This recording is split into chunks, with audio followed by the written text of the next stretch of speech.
Hello? Oh, the old plug it in or unplug it, plug it back in trick. Okay. All right. Well, happy to have you guys here watching the stream tonight. Unfortunate Dynasty domain also doing a stream tonight, but this is just when everyone could draft. So that is just be how it be. But the other coincidence is that the Dynasty domain live stream also has Bijan Robinson on the thumbnail. So not copying them, had that thumbnail made long before they had their thumbnail posted on YouTube, but kind of funny. Almost they're considered using actually the same like picture of Bijan, so that would have been even more embarrassing. So thank you guys for being here, and we can go ahead and kick off with a couple of questions. If you guys have any questions, feel free to put them in the chat. But before we get started, I wanted to ask and just get your guys' opinions on Jackson Dart and kind of where his value's at in Dynasty right now. Because looking at what he did early in the season, I really thought that I'm a little loud. There we go. I really thought that Dart would be more of like a late first round, early second round startup pick kind of guy. But at the same time, the quarterback position has, been faded this offseason in the Dynasty startup community. And so that's part of it. But at the same time, he's also like the, I don't know, the QB like 10 or so going off the board, going in like the late third. So he's not even close, right? I thought he would be going right around where Caleb Williams is going right now. So, yeah, Lucas says that Dart is screwed with Nagy. Definitely not good. Matt Nagy and what he's done with the Chiefs, just offenses looked stale. Just hasn't been explosive at all. It's just been so systematic. And when the system isn't like functioning at a high level, the Chiefs we're having a hard time getting stuff done. Though it does make me a little bit more optimistic that Harbaugh's there. But Andy Reid is a fantastic head coach, fantastic like offensive head coach as well. And again, the Chiefs have not looked great this year, to say the very least. So I'm not super optimistic with the Matt Nagy news, but Dart's value was much lower than I expected it to be before that news ever came out. So I think that Dart is a, I don't want to say buy low because obviously this isn't like a low for him, but he's just one of those guys that I could see very easily breaking into that like top 3, top 4 type of quarterback range more than like Caleb Williams, to be completely honest. Dart just has like more rushing ability, and I think that there's a decent chance that Dart has similar surrounding cast, similar level of surrounding cast, because Wandale took a step up this year. Neighbors is going to be back. I think Neighbors is far and away better than any QB on the Bears. And obviously, Caleb Williams, we've seen 2 years. He's in a more stable situation. So he's safer. But just talking like upside, Dart's probably my favorite bet to break into that upper echelon of quarterbacks. And he's just going at like the tail end of the third, beginning of the fourth. So do not love, like, I just don't love that. Like, I like that price for taking him, but I just don't think that price is super realistic. I mean, Jaden Daniels had a similar season, and like his rookie year, obviously Daniels played the whole season. The Washington Commanders looked good, and he was like, oh, he's the 101. He's young, a lot of rushing upside. There's some talent around him. Momentum, like he's the 101. And now we see the same, like very similar kind of thing with Dart, and we're like, nope, relegated to the end of the third. Yeah, no, I definitely agree. I definitely agree with Lucas. He says that, if Dart keeps up the rushing and he produces, then he could definitely be super similar to where Jalen Hurts was last season when he was just like the QB4. Wasn't in that like conversation for 101, but he was up there, right? Like Hurts was consensus like QB4, QB5. Maybe it took Burrow over Hurts last offseason, but he was up there because he was productive. He was consistently productive, had the rushing floor. Even if, I think we all kind of knew that Hurts wasn't like a super elite running back. Or sorry, would be pretty good as a running back. Wasn't a super elite passer, much better as a rusher. Kind of limited in the passing game.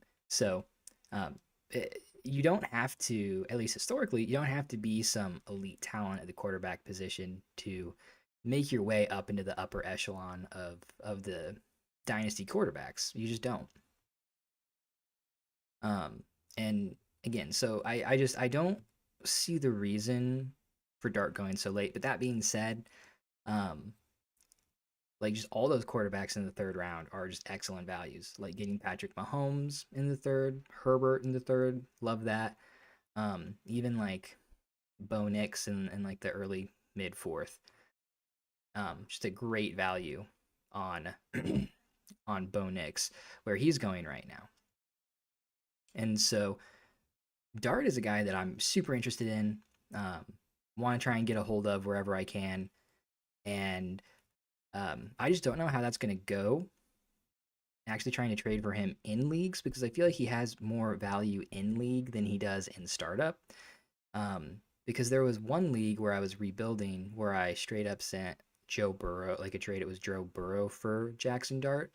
And that's more because I was projecting Jackson Dart would gain value, which he hasn't gained that value. And the manager like turned me down, like turned down Joe Burrow for Jackson Dart, like straight up. So I don't know what to make of it. Seems like people who have him want to keep him and see what happens, but people aren't super excited to draft him in startups. So that's kind of where we're at with Jackson Dart. The next piece that I wanted to touch on.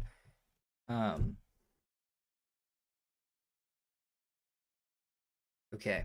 The next thing I wanted to touch on was Tank Dell, and we've gotten some reports. I think it was some beat reporters. I don't like have the tweets in front of me to shout out whoever it was, but there's been multiple reports of Tank Dell, his recovery going well, him looking good, doing different like limited drills, and just projecting him to be ready for like the training camp and all of the preseason things that you're supposed to do before the preseason. So Tank Dell is a guy that if you can still try and get a hold of him, I feel like now is pretty much your last chance. Try and get him if the manager who has him hasn't heard some of the news that Tank Dell is looking good for 2026. He's a guy that I think people are gonna want to hold on to and just kind of see what happens. Like people aren't like, oh, I'm done, I'm out on Tank Dell. It's more like he's not super valuable, but if I have him, I want to see what happens. So if you do want to get a hold of him, likely going to need to be like a late second in 2026 or like multiple thirds, which to be completely honest, like I think I'd pay. I don't know, that's just tough. I just know that his value is going to skyrocket. Like as soon as the hype train gets going. And he is a guy that has upside. Like the upside for Tank Dell, if he hits his 100% highest outcome, is way higher than like a lot of those middle round, like 7th, 8th round wide receivers. Think like probably DK Metcalf, even Jaden Higgins, Jaden Reed, Ricky Pearsall, Jamison Williams, Jordan Addison. Like just based on what Tank Dell displayed his rookie season before that first injury. Of course, like a very risky player in terms of both injury and usage, and just situation, because who knows what the Texans are going to do with Tank Dell in the coming years. So he's just a really interesting player, a ton of upside. I think a lot of guaranteed like market value upside as soon as he's able to play football again. Not someone that I No, if not someone I'm super confident in, like long term keeping him on my roster, but somebody that I try and get a hold of for sure if I can do it for cheap. Um, yeah, Mark is saying that he's worried that the wide receiver room in Houston is going to be too crowded with Tank Dell coming back, and that's a legitimate concern. Um, but my two scenarios in my head, or I guess there's three, but the first one is that Tank Dell comes back and he's better than Higgins and Knoll and he gets playing time. The second like scenario is that Tank Dell comes back and he's like replaceable level with those two guys, or maybe even worse, especially coming back from the injury. Like one of those two things. And I think the Texans are going to move on from him. And so there's upside there. And then the third scenario, the situation would be that he would unfortunately get relegated to the bench, or like just a super limited role. Like the Texans would keep him, but he would just be in a super limited role. Of course, you have like he could play for 2 games and then destroy his leg again. So that's option number 4. But we're all hoping that doesn't happen. Okay, checking in on the league. Okay, we're good. Okay, so uh Luckboy13 traded Rhamondre in the 104. Or sorry, Rhamondre in the 401 for Worthy and the 304. I think that's good. I like Rhamondre right now, but like, Worthy has so much more upside um than like a Rhamondre. So like I feel like more confident that Rhamondre is going to give like a certain level of production next year, but if one of these guys is going to have value year over year, it's going to be Worthy. If one of these guys is going to have like a really difference making season outside of an injury to like everyone else in the Patriots backfield, like it's going to be Worthy. Um, Rhamondre, I feel like at best is going to be like a low end running back too. Not really much better. So, 0.75 PPR, a little bit worse, but like Worthy's not really ever been a player that relies on PPR. He relies on big plays for his production and like the touchdowns and stuff. So I like that. I like that. I think that's good. And then the other topic, before we get started, um, is that I just wanted to touch on Bijan going so early in these drafts. ADP wise, I think he's like 103, 104, 105. And we'll get the draft started in just a second. Um, and so ask some of my members, um, ask some of the Discord members, like why is Bijan going so early in these drafts so consistently, right? Like what are the other kind of narratives out there? What am I missing? Because I just don't like I get it, but I don't get it. And if you watched my startup strategy video, I kind of broke down how if you go running back early in the draft, you have to play catch up in the middle rounds with wide receiver unless you get some like excellent falling values and some good deals on some of the wide receivers in that like third, fourth round range. Like if you take Bijan at the 104 and then Drake London falls back in the second round, that could be like that would be a really good deal. But usually these teams that build around Bijan are running back and quarterback heavy up top and then have to fill out with the wide receiver position in rounds like 4, 5, 6, 7. And so if the whole argument that I understand, or the whole reasoning here is that Bijan and the high end running backs outscore those high end wide receivers. And like, yes, that's true. But when we look at, and I do think that they have similar value insulation to those high end wide receivers, not trying to disagree with that.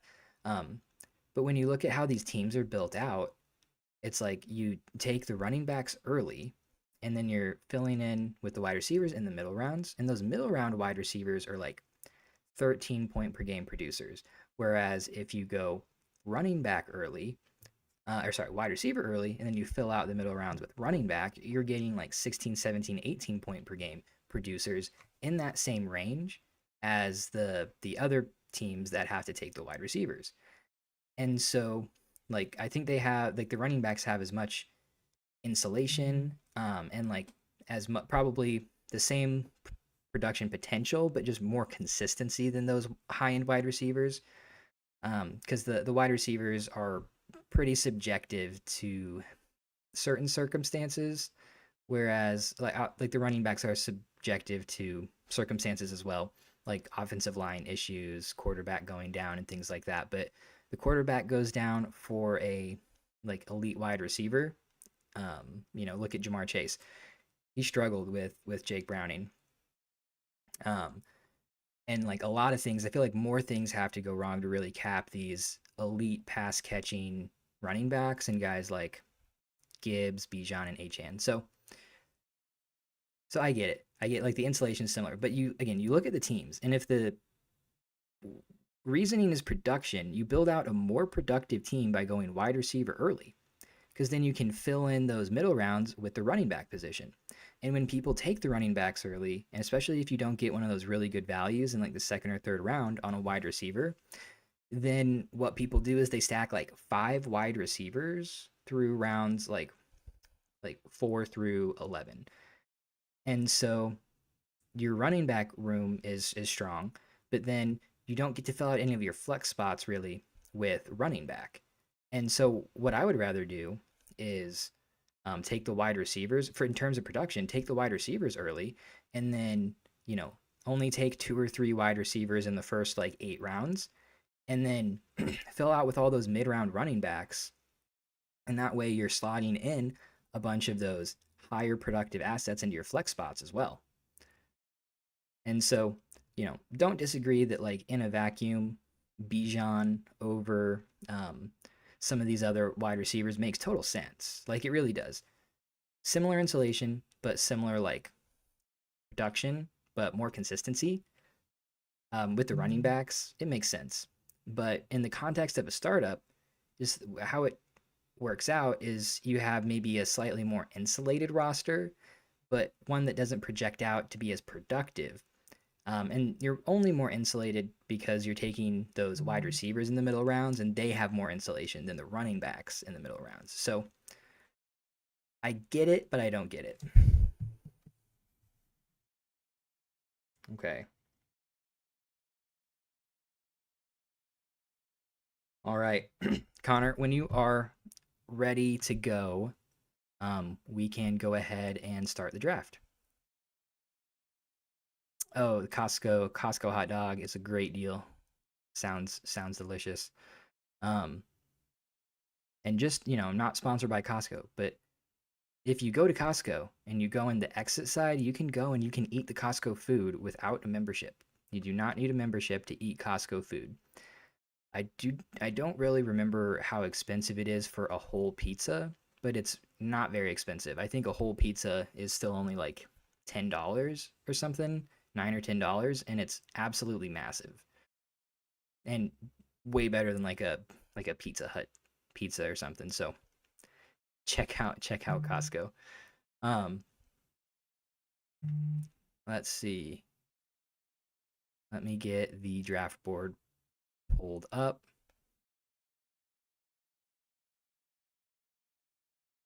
And here we go.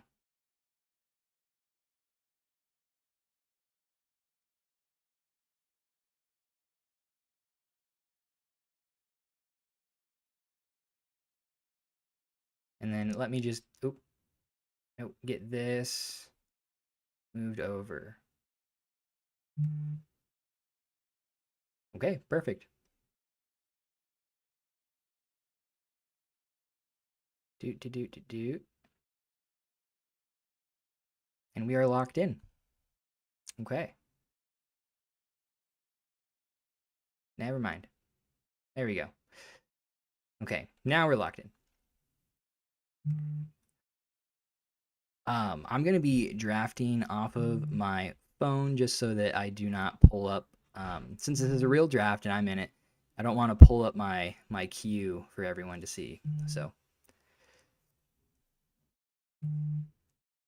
very interesting. So I was kind of hoping that somebody would take a wide receiver at the 101 based on my recommendations, but in my latest video on the Dynasty startup strategy.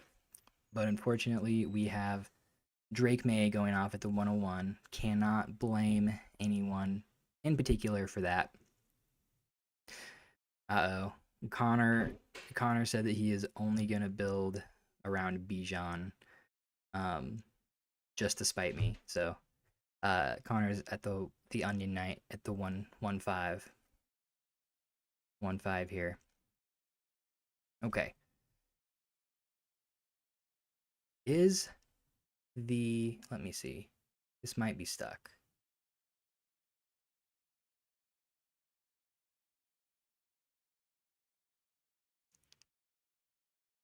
There we go. Okay. All right. So we have Drake May and Josh Allen, 1 and 2, and then Jamar Chase, JSN, Bijan Robinson at the 1-5. Connor got Bijan. And then Puka Nacua, Amon-Ra St. Brown, Jahmyr Gibbs, Malik Neighbors, Jaden Daniels. So this is honestly going pretty close off of my Dynasty rankings so far. Everybody who is drafting here has access to my rankings and my strategy. So we will see how things play out. It's gonna be, I think it's gonna be hard because they know what I'm trying to do. They know all my tricks. And I am here at the 112, so we'll see who comes back to me. We have Jaden Daniels at the 110, and we have Millpal here thinking about it.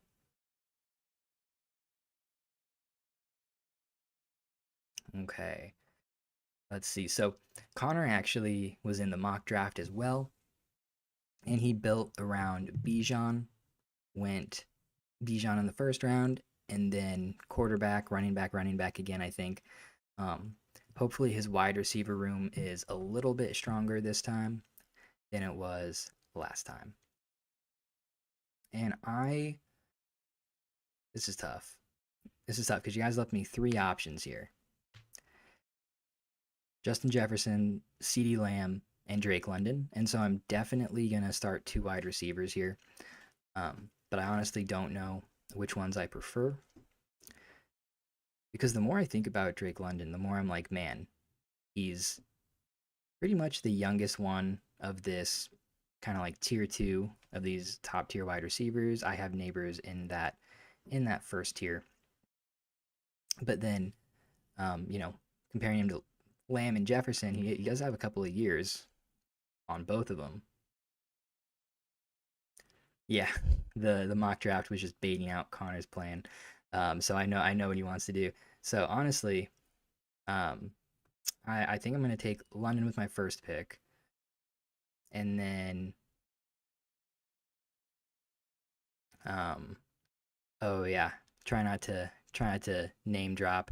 I was talking about my own picks, so apologies for anyone after that who might have wanted to take one of those players, but I think I'm gonna bet on Justin Jefferson for this one and move it along. Yeah, I just want more Drake London. I just traded for a share of him today, I think, or yesterday. Very recently I just traded for some Drake London. And just the more I think about it, the more just upside I think he has compared to some of these other guys.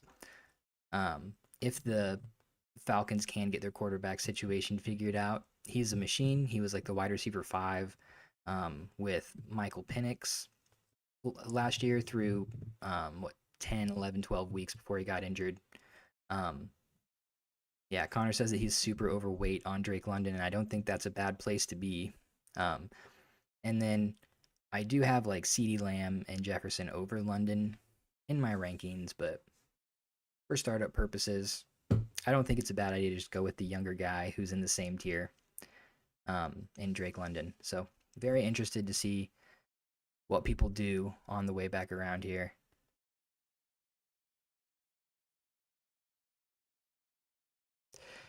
Yeah, so there's some concerns with the run reliance, like Bijan being so dominant, and Stefanski's offense, and then Michael Penix was throwing London had more targets with Penix as opposed to with Kirk Cousins. I don't have all of the numbers in front of me, like the splits, but I think that when London was playing with Cousins, that's also when London was banged up. And so I don't know if those splits are super reliable because it's just like London's not going to probably get open as much, be quite as good if he's injured, right? If he's hobbled. And so he's just someone I'm still super high on right now going into the 2026 season. If we did this again, I probably would take Jefferson and Lamb, but I don't know. I've just been London's been on my mind, and I just wanted to take him. Okay, so we have CeeDee Lamb at the 2-2. Sorry, I gave that one away, guys. And then Caleb Williams at the 2-3. That is where he's been going recently. If you know have listened to me much, then you know that I'm not the biggest fan of Caleb Williams. Not that I don't like him, but he's just a guy where I feel like his production upside appears capped. And it's not the offense he has. So people are super high on him because he has the great head coach, like a good offensive system, and then all the weapons around him with Burden, Loveland, Odunze, and DJ Moore potentially moving forward. But at the same time, I'm like, he had all of these things this year, and he was still like a 19 point per game quarterback. And so even though I think he was like in terms of points per game, he was like a upper end, mid to upper end, like QB1 on the season. His production just was not really very impressive compared to like the QB13, the QB14. Yeah, yeah, you're right. Verunik 4701. The trend was pretty similar last year in those 3 games that Penix started, where London kind of went crazy at the back half of the season. So I do hope that Penix is back, even if he doesn't start the season. Like unless the Falcons find a better option somewhere somehow, like they're gonna go back to Penix whenever Penix is healthy, unless again they have a different option that is somehow just playing out of their mind. So we have a run of running backs coming off after the last of that elite tier of wide receivers and CeeDee Lamb. Um, so obviously Caleb Williams at the 2-3. And then we have Ashton Genty, Devon Achane, the 101 in Love, and Omarion Hampton. And then just to finish up the Caleb Williams chat, um,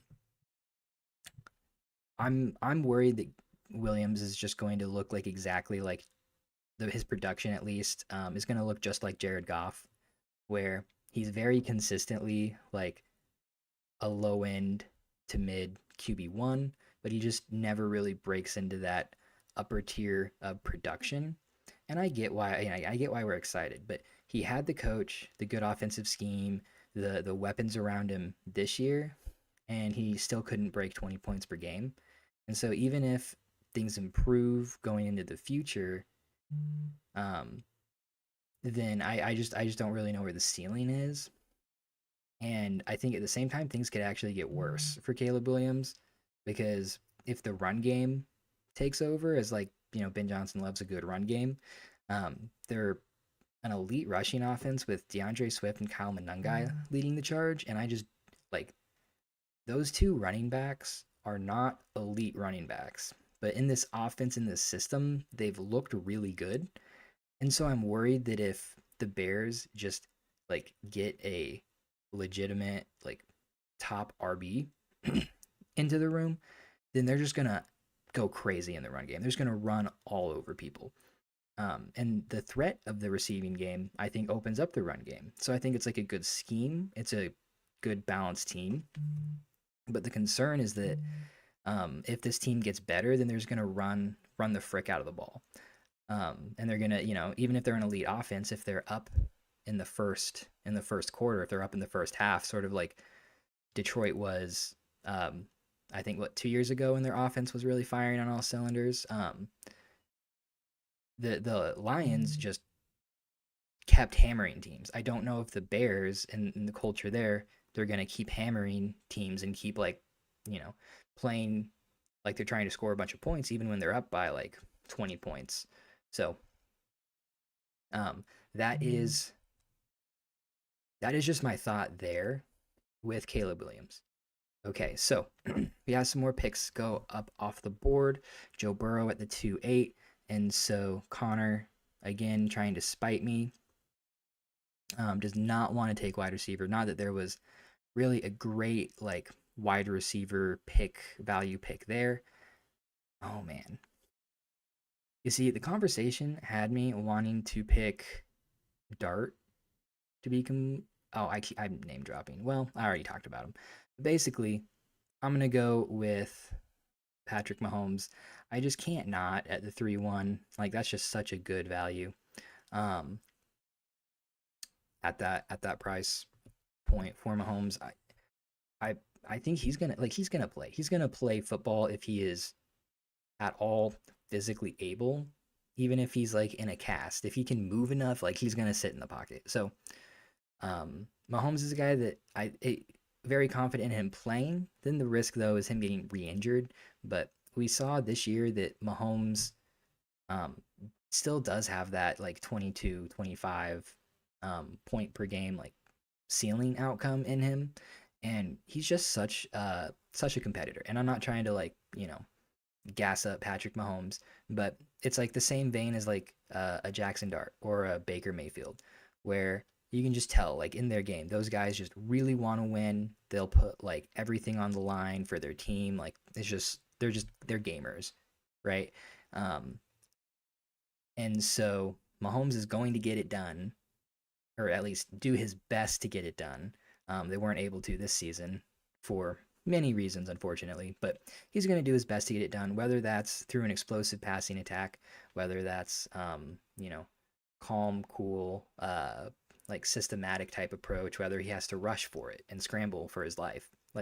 Mahomes is a guy that's going to get it done. So I really like Mahomes here. I think this is an excellent price, and I think that if he were healthy, he would be going, if he didn't tear his ACL, he would be going right where Jaden Daniels and Lamar are. So I understand why he's fallen.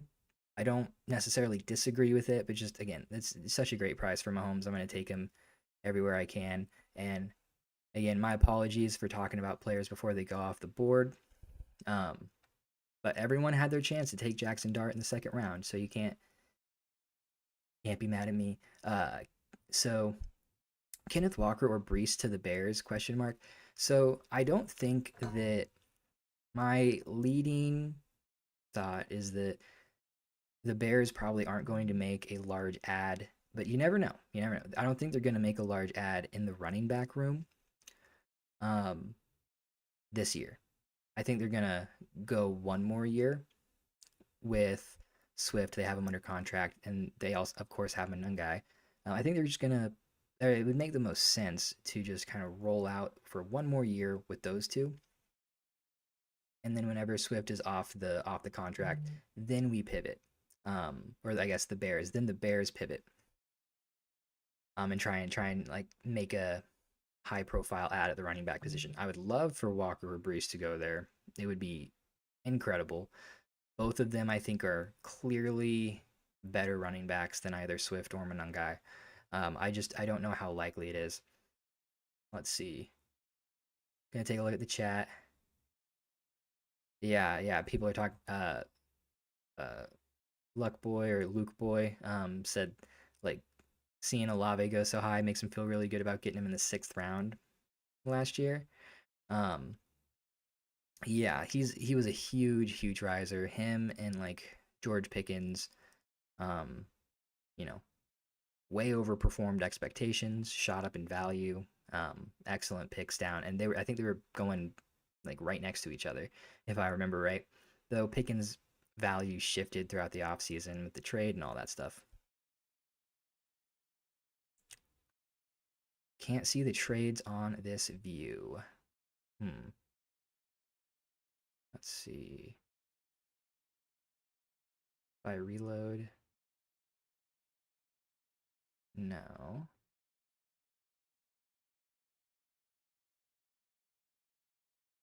Let's see if I can.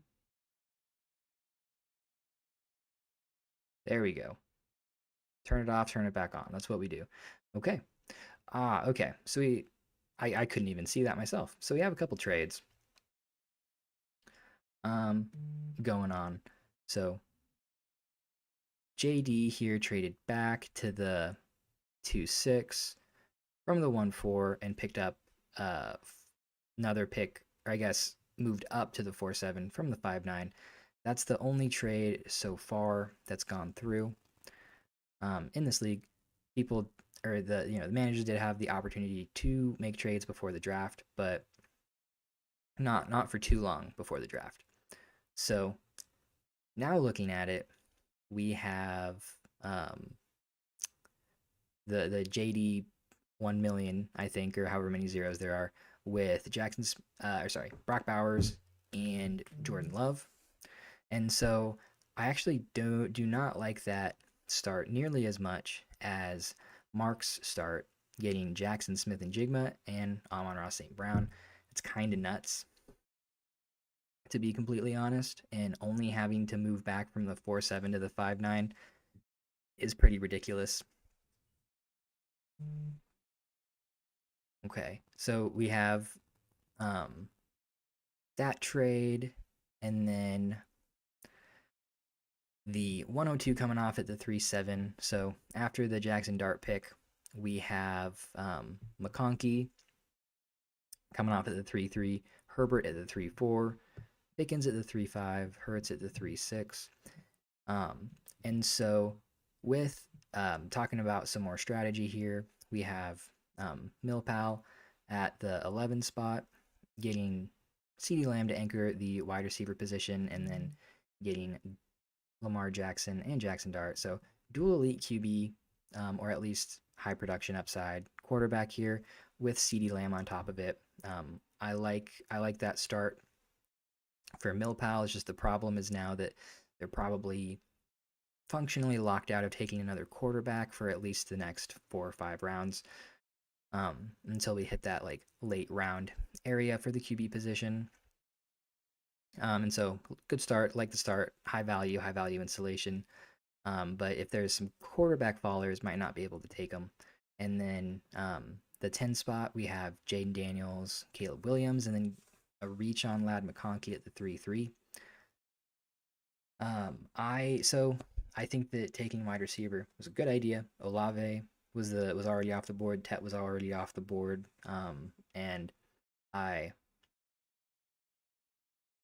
Okay. Mark is saying that he also had to give up his 2027 first, and so that makes a little bit more sense for the situation. Makes a lot more sense. And so now Mark is down 27 first, but I think it is well worth it. Connor, don't auto. Oh, okay. I think we have a trade brewing. Yep.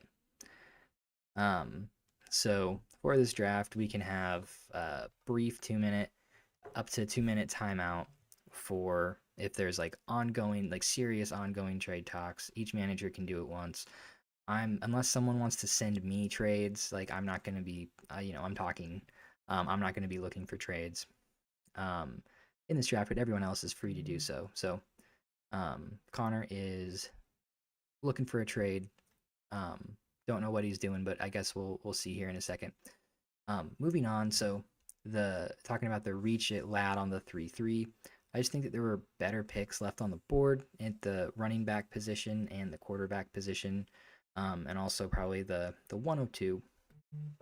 But you take the value on those dual quarterbacks up top, and you gotta make sure you get some wide receiver value, because at the 4-10, 5-3. I know I'm not going to love the wide receivers coming back around there, especially for a wide receiver 1 for a roster.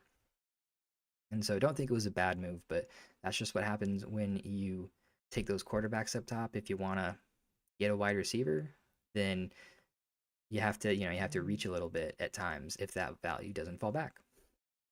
Next up, we have the 9 spot, just kind of going front to back here, or I guess back to front. Love getting Neighbors at the 1-9, and then Genty at the 2-4. Don't have any big problems with that. I probably would have gone Achane if I wanted running back Achane over Genty, but to each their own flavor. And I think, Connor, that you are running out of your 2-minute timer here pretty soon. So give you another like 40 seconds or so, and then we'll keep it moving. So yeah, I like the start from Mystery Meats. Has an anchor wide receiver in Malik Neighbors, and then I like the value on Justin Herbert in the 3rd round. So really like targeting the quarterbacks here in this 3rd round. Just insane level of value for these guys compared to like the other positions. So we have Lucas Allen 5-12 going Gibbs, Achane, Pickens. So looking for a productive start out the gate. If you can land the wide receiver position here at Pickens, a little bit of a reach, but again, not a bad pick. Need some wide receiver love. Not sure if you're going to get it on the way back around. So like the pick there.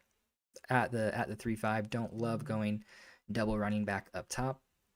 And really the reason why I dislike double running back so much is because if things go wrong, even if the running backs are good, if your team just falls apart, like many teams do out of startups, where injuries or busts or whatnot, your team falls apart, you're left with 2 running backs as your 2 most valuable players. And so it just seems like if things do go wrong, it's much easier to initiate, go into a rebuild if you've got the quarterback and wide receiver value up top that insulates you, kind of anchors your team a little bit better than the running backs for like maybe even like an extended rebuild. Whereas the running backs, it's like if things fall apart, you really want to move off of them because they're going to age, injury risk. They're going to be very productive. Still, they're going to be productive. And at the same time, like they're going to stop or hinder you from tanking quite as well because they are so productive. And so I just think it's easier if things go wrong to rebuild out of something like a wide receiver or quarterback type start as opposed to those double running backs, because there's upside there, that's for sure, but there's also some downside. So we have Mark here at the 7 spot. JSN, Amon-Ra Hurts, really good start. Like that's an incredible start. Doesn't have his 27 first, so we'll see how things shake out. I don't know if I'm going to love how this trade shakes out by the end of the draft, but we will just have to see. I mean, through 3 rounds, it looks really good. We'll just have to see how the 5th round goes for you and what kind of players you can get at the 5-6 and the 5-9. The 6th spot, Nakua, great pickup. Hampton, I really like Hampton there. And then the 102. So whatever wide receiver falls back, or I guess whatever the top prospect is at the wide receiver position after the draft and the combine and everything, is likely going to be who Freeze takes with that rookie pick or has the liquidity to move it. So really like that start, wide receiver, running back, functionally wide receiver. And then Connor reaches on Garrett Wilson at the 3-8. Don't think that that's necessarily a bad idea because just the way that the wide receiver position has been drying up, we don't know what kind of receivers are going to be back around at the 4-5. So, but again, just taking a reach on the wide receiver there at the 3-8. The Then we have JD here, who traded back, and so far he has the 101, Rice and Bowers. And honestly, for not having a first round pick, that looks pretty good. That looks like a pretty good start. And I think that once we get through this fourth round, I think it's going to look very, very good for JD. At the 1-3, Jamar Chase, Trey McBride, Jonathan Taylor, going to be super productive, anchored at the wide receiver position. A little high for Taylor for me, but to each their own. I do like the start. And then we have the 2 spot, Josh Allen, Chris Olave, James Cook.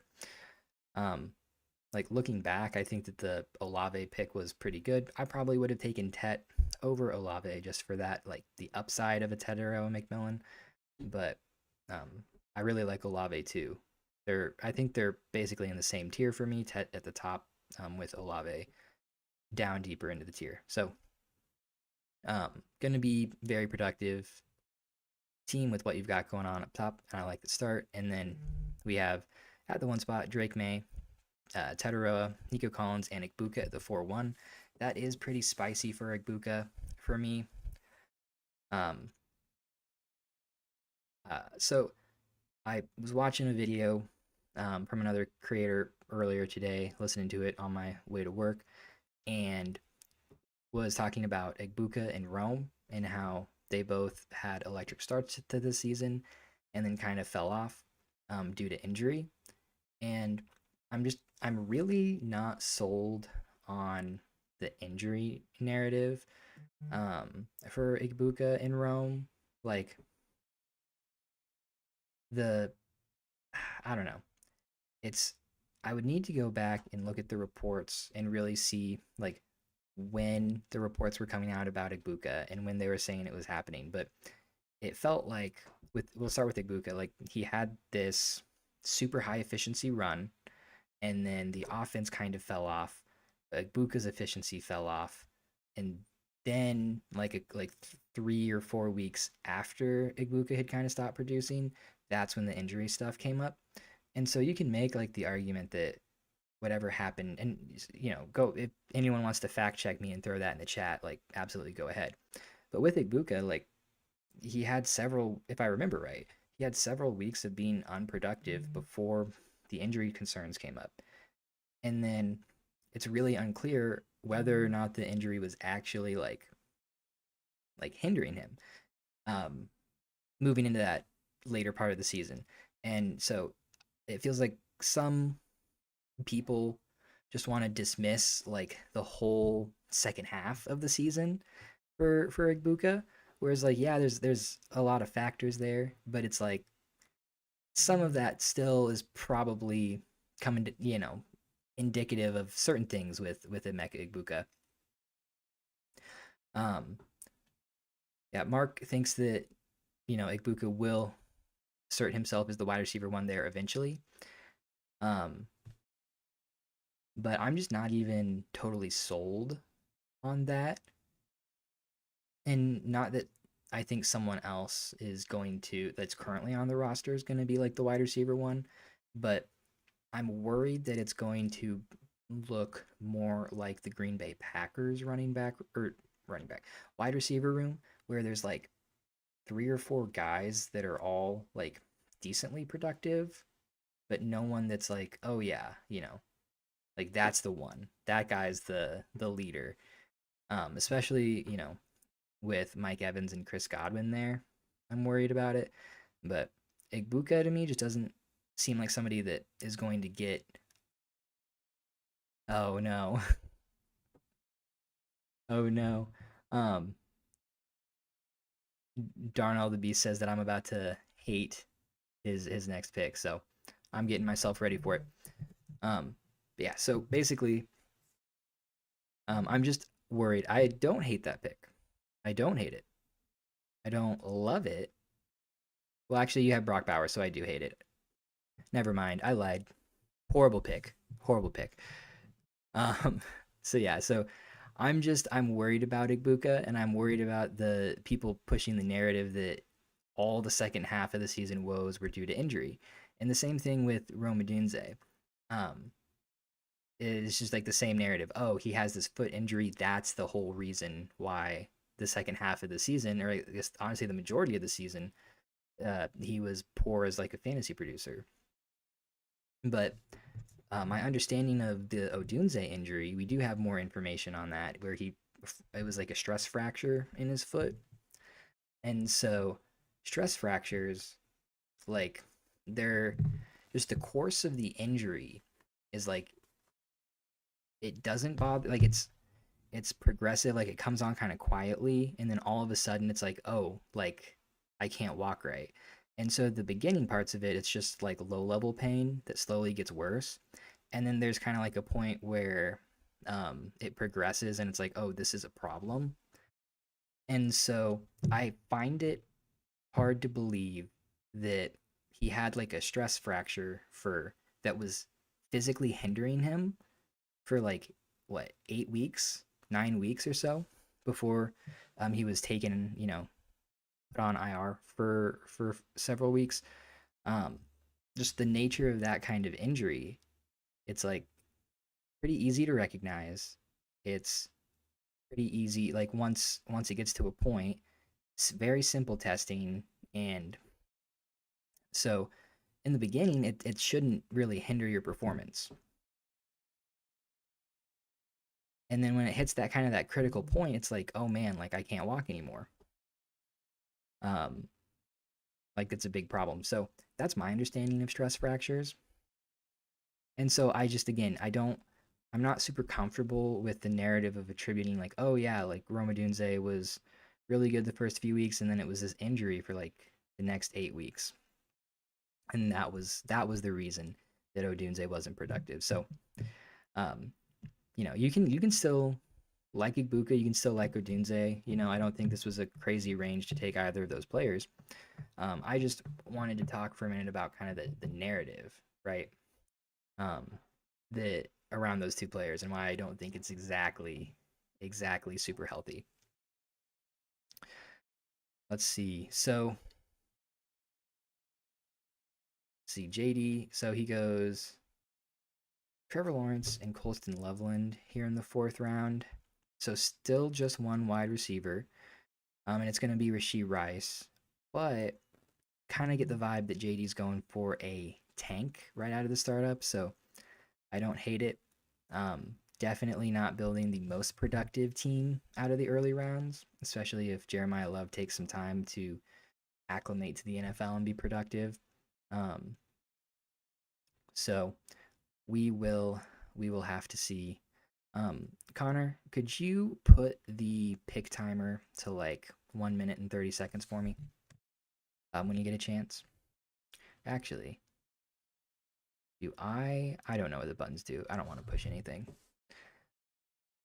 So if you can fix that for me when you get a chance, Connor. Let's see. So I really like the Purdy pick at the 4-3. I think that's fantastic.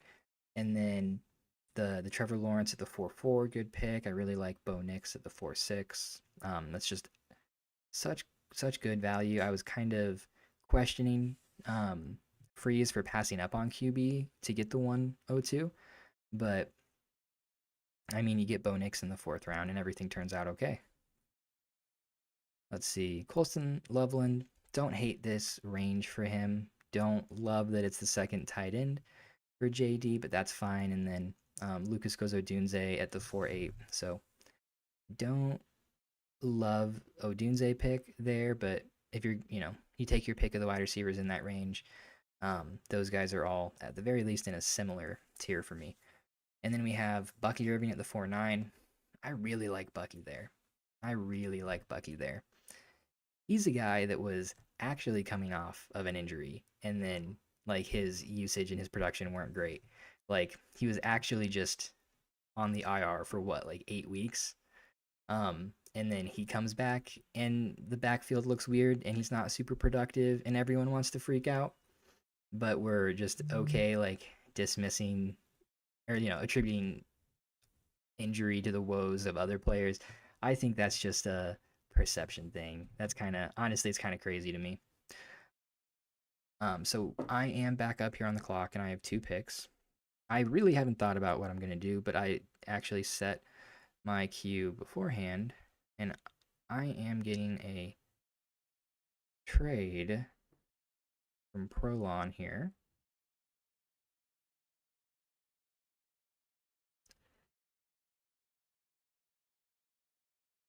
Let's see if it's worth anything. It's going to be 5-7.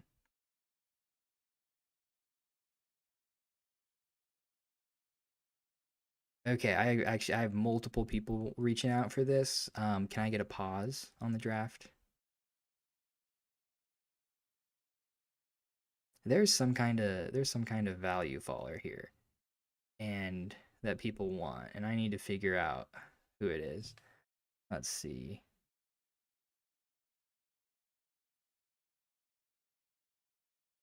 Paused. Thank you, sir. Okay, I won't say it. I think I know who they want, and I am okay passing on this player to get some extra value somewhere else. So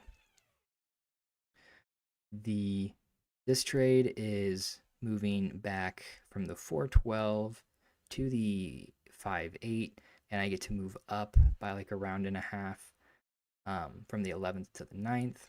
And then the other one is moving back to the 5-7, but I get a second.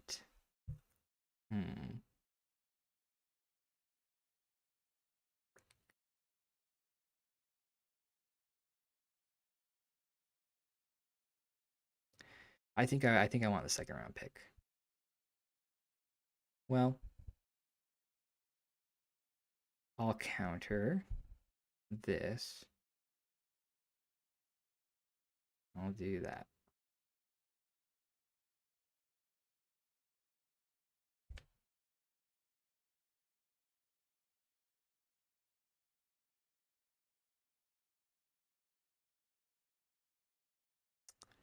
I sent one back to you, Connor.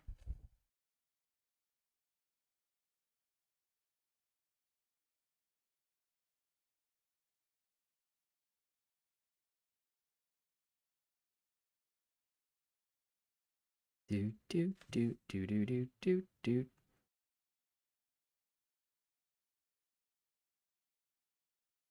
Okay.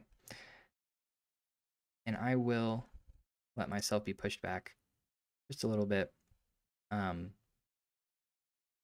move up to the 8th round from the 10th, from the late 10th.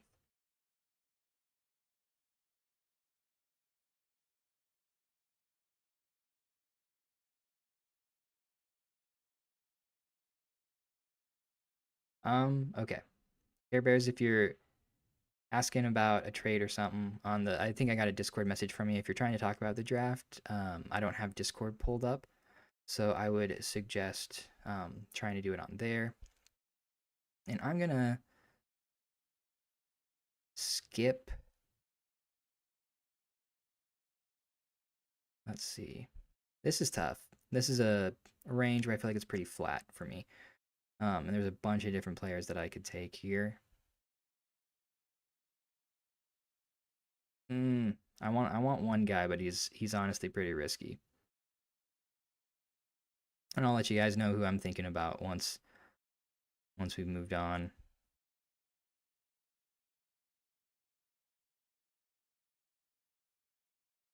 Yeah, I'm gonna wait on quarterback, and I'm going to take Breece Hall. So I knew that I could get running back that I like if I pass on Henderson. Not that I don't like him. I'm just definitely okay with giving up some value. Sorry, sorry, Prolon. It's just I get the feeling that your second round pick, we're expecting it to be late. And so I don't really want your 2027 second round pick. But it was, honestly, it was a good trade. I probably should have taken your trade. I probably should have taken it. So I'm sorry. I am sorry.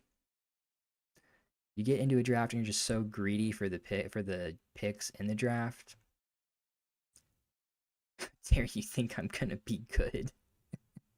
I'm so sorry. Well, you listen to me. You listen to me, you listen to my advice, and so I assume you're going to be good. Okay, so let's talk a little bit more about how the draft has unfolded here. I really like the that's the other guy. I was really thinking about taking McCaffrey there. I have McCaffrey ranked over Brees Hall right now, but it's like really close, same tier. But it's hard to pick. I yeah, I don't know exactly why you wanted to trade up so badly when there were a bunch of running backs. I feel like in a similar tier there, but I get it. Henderson's young, he's exciting. Um, so yeah, so I was thinking about McCaffrey and just going, hey, I'm gonna win, right? I'm gonna score a bunch of points, but it's hard to pull the trigger on the old guys. And I do like Brees Hall. I've seen him go higher than this in a bunch of drafts, and so he's a guy that I'm definitely willing to take a swing on. Um, okay, it was the adrenaline. It gets us. So, uh, let's see. We have uh Drake May at the 101, and then three wide receivers off the board after for Defang. I actually do like that. I also like this start too, Allen Olave, and then the two productive running backs. Um, Rainbow start here for Nikolai.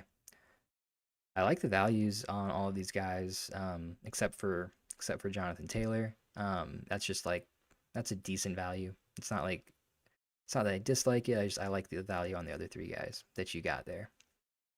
Not even gonna look at JD's team. I don't like it. Connor started Bijan. Obviously, I don't like it. Um, it's turned out okay. I feel like because he got the 103, and so he has two shots at upside wide receivers here in the third and the fourth.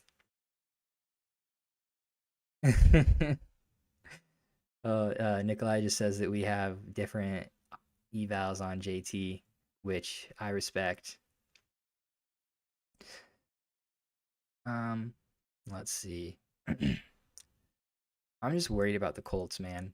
Like last year, the Colts started out super hot, and but then even before Daniel Jones went down with the injury, the Colts were starting to struggle. Jones was looking worse. Taylor wasn't really very productive for the I think like 3 to 4 weeks leading up to the Daniel Jones injury. Um, the Colts just had these like several of these really good matchups early in the season, and they were just putting up points. Taylor was putting up points, but then whenever the Colts ran into like real defenses, um, they were having a really hard time. Jonathan Taylor specifically was having a hard time, and now with Daniel Jones coming off the injury, like I don't think that they're gonna be better next year. And I'm worried that the beginning of the season was more small sample size and like good situation, good matchup, like new scheme that other teams weren't used to. And then we got into the mid part of the season and the Colts started to struggle. And then from there, it's like the Daniel Jones injury just kind of covered up everything because it's like, oh, like this is what happened and now everything's going to go back to how it was. But I'm not sold. I'm not sold on it. And just it's the same thing that happened with Saquon, right? Not saying that because they're similar players, the same thing's gonna happen. But if Taylor doesn't produce to like RB, like top six RB next season, his value is gonna be cut in half. He's gonna be like a fifth or sixth round, like startup pick kind of value, really, really quick. Um, 20 point per game player, weeks 12 through 17. Let's go to block. Oh, I know I'm on the clock.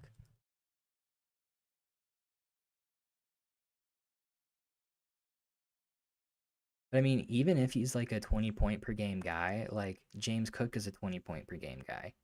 And so if that's what we're like going off of, Chase Brown was a 20 point per game guy. Bucky Irvin could be a 20 point per game guy. And they're all younger and going after him. So I feel you. No disrespect. No disrespect.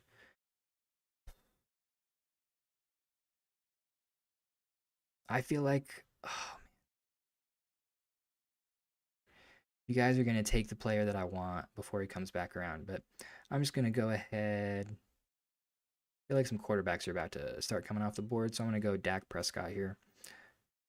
And just lock up the quarterback position. I was thinking about Saquon. I was really thinking about Saquon. Let's see. Oh, where are you, sir? Jonathan Taylor. So weeks 12 through 17, apply. And so let's see, how do I get this up over here? Does this work? Is this showing Jonathan Taylor? Yes, it is showing Jonathan Taylor.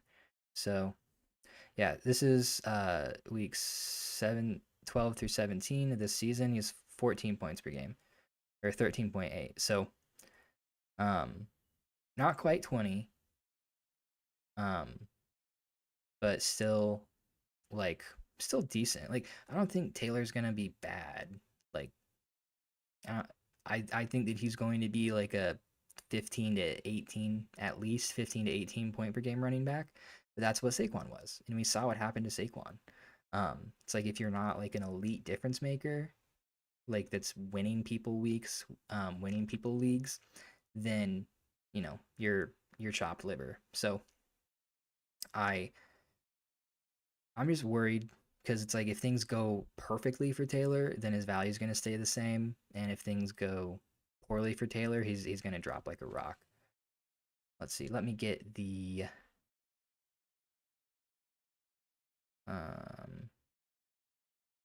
there we go. Yeah, Mark said that he was either going Dak or Saquon. And so he picked pretty quick, and now I know why. Man, honestly, I think I should have gone Saquon, or I should have gone one of the receivers. I love getting the quarterback position figured out here in the middle rounds. Super nice. But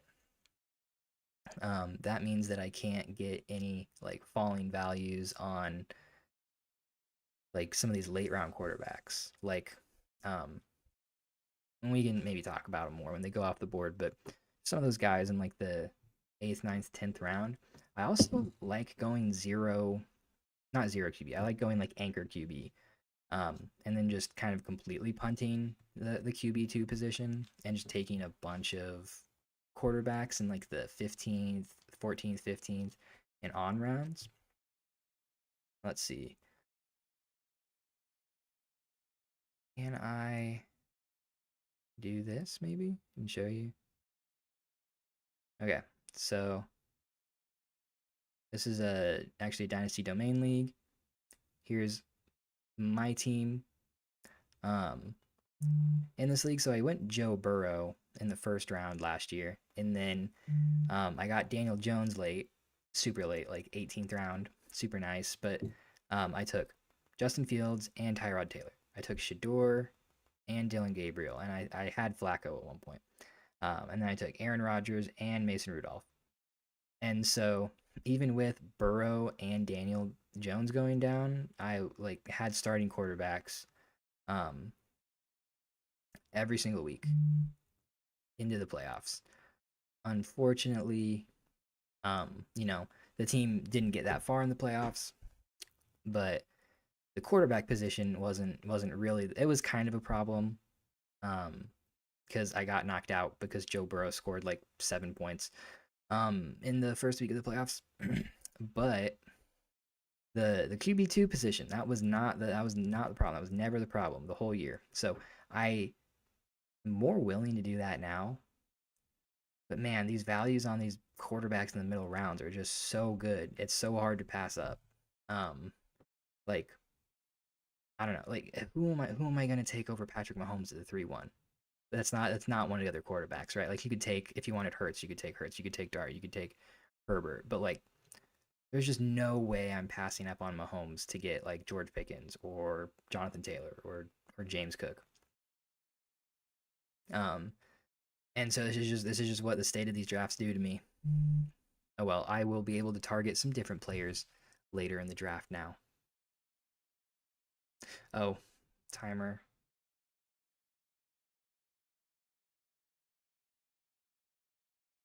Okay. We oops. Come on. Well, my phone's not loading now.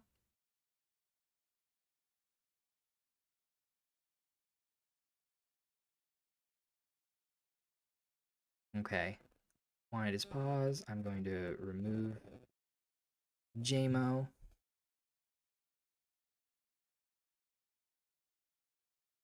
And then just let us know what is going on. So just trying to do some trades. And so JD, well, JD, didn't you already take a timeout?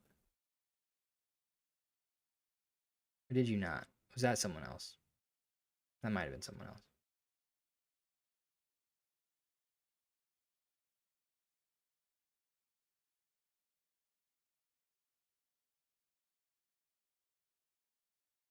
Hmm. It's looking for 27 first for this pick. Are there players here that I would be willing to give a 27 first for? My mic is popping. What are you doing? No, I just don't think there's anyone here that I would be willing to drop. And I don't like sending a 27 first like one for one for like a player in this range. Um even if like I'm not gonna um even if I'm like, Tucker Craft is worth a 27 first, or Jordan Love is worth a 27 first. Um I don't really want to just send that first like one for one, especially out of a startup. The trade failed. That's a shame. So yeah, that's just not really what I'm trying to do with my 20, with like my future firsts. What I would much rather do than send like one for one. Okay, and then resume draft. Okay. I would much rather take like a T Higgins that I have on my roster already, or anybody in that range like a Judkins or McCaffrey or something. But then take that future draft pick, like add that to a Quinshon Judkins to get me like a Devon Achane or an Omarion Hampton or something like that. So yeah, so that's the let's see, that's the 106. Um, Honestly, now that I think about it, I probably should have gone the 104 over Brees Hall in terms of like just raw value. So maybe that was a little bad of me. But it's so hard to keep track of the rookie picks when you're trying to talk. So we had some obviously a lot more players coming off the board since we last kind of talked about it. So Judkins at the 5-3, I really like that pick. Those mid-round running backs, super awesome. The 104 going to mystery meats, good, really good value on that.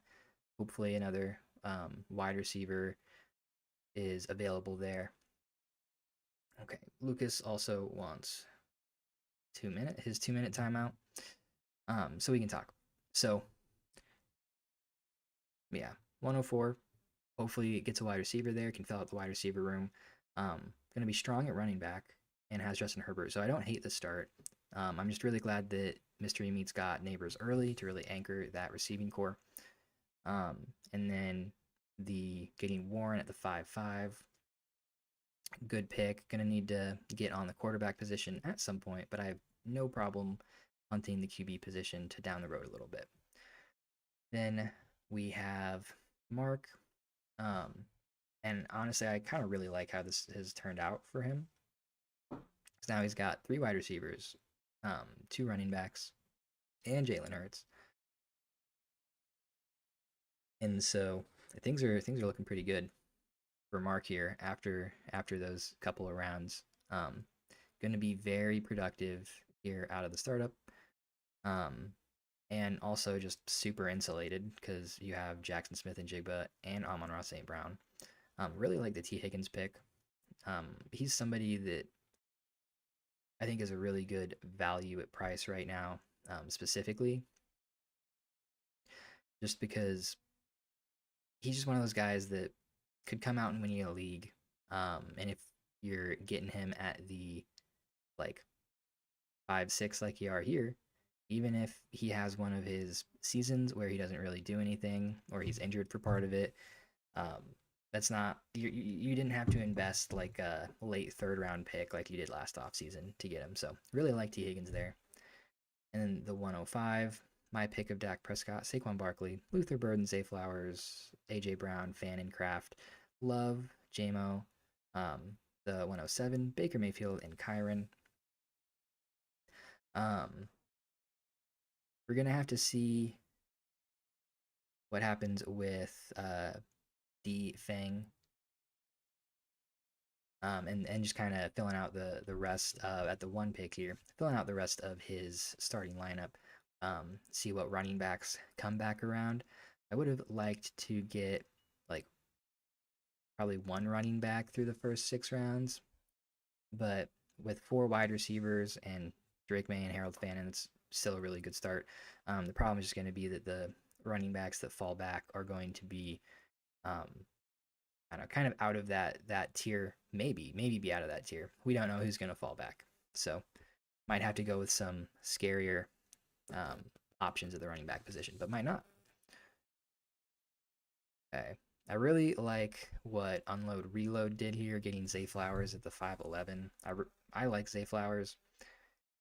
Feels like a guy that doesn't have a super high ceiling on a year-to-year basis. Like, you know, if he put up like 18 points per game over the course of a season, I would be absolutely floored. But he's a guy that even when things go wrong, he's just like baseline level productive. So for a team that kind of punted the wide receiver 2 spot into the 5th round, really like that pick. I was thinking of Tucker Craft over Dak Prescott.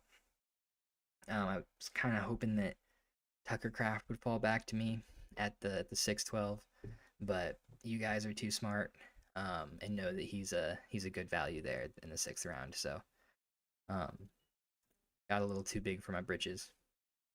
Hoping he would fall back. Let's see. What do we have here?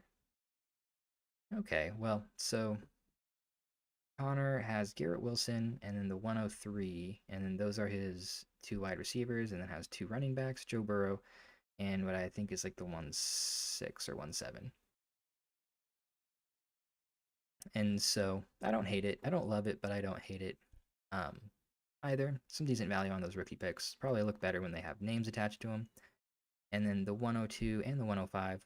The only reason why I don't love what's going on here with Prolon draft is that the 105 might be Mendoza, and then you have Nix, Mendoza, and Baker.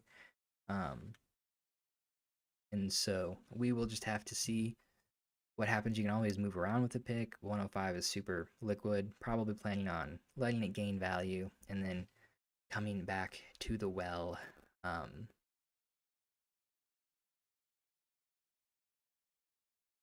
Oh, that's not my cue. This is my cue. Okay.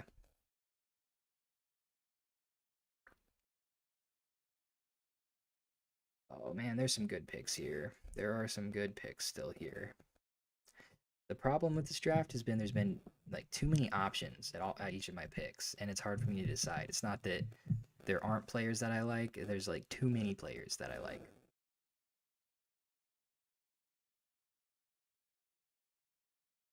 Do you guys hear clicking? Could someone in the chat tell me if they hear clicking on my audio? Um, I don't know if it's my headphone or not. Okay, but first pick, I'm gonna go Josh Jacobs.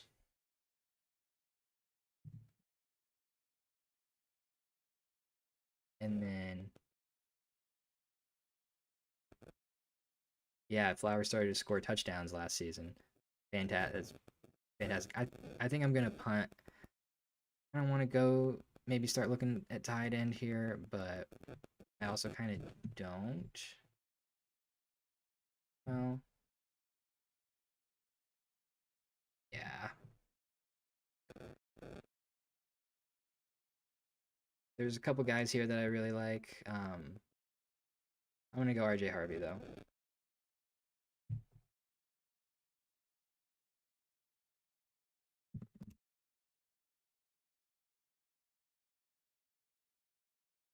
Yeah, I mean, Flowers this season started to score touchdowns.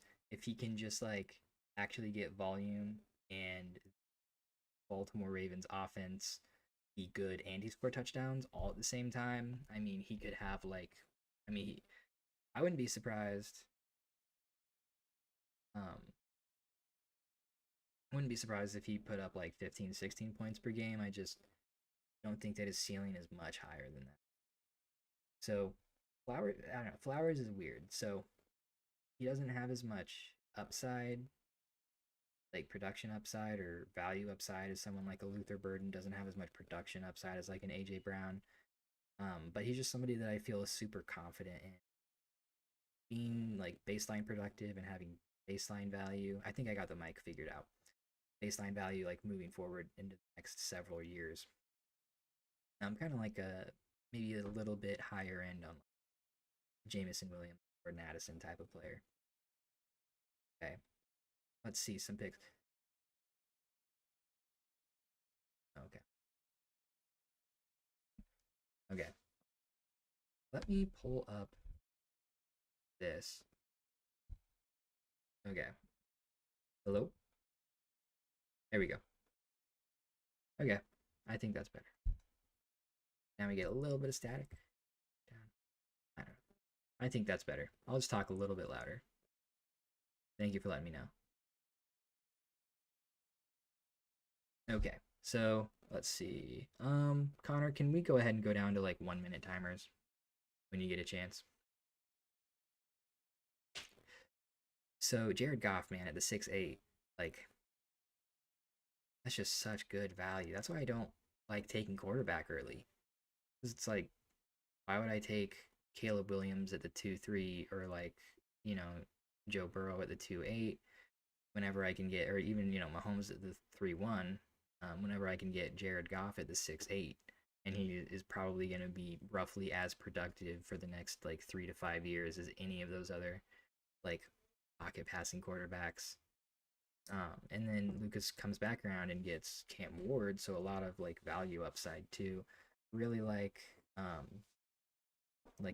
balance on the roster for Lucas. I just wish that you know if this had been my team that I had been building, would have rather had the wide receiver earlier, and then on those first 2 rounds, and then gone running back on 3 and 4. But tell me guys what you think. Like, would you just hypothetically, would you rather have Neighbors and Bucky or Odunze and Gibbs? Neighbors and Bucky or Odunze and Gibbs?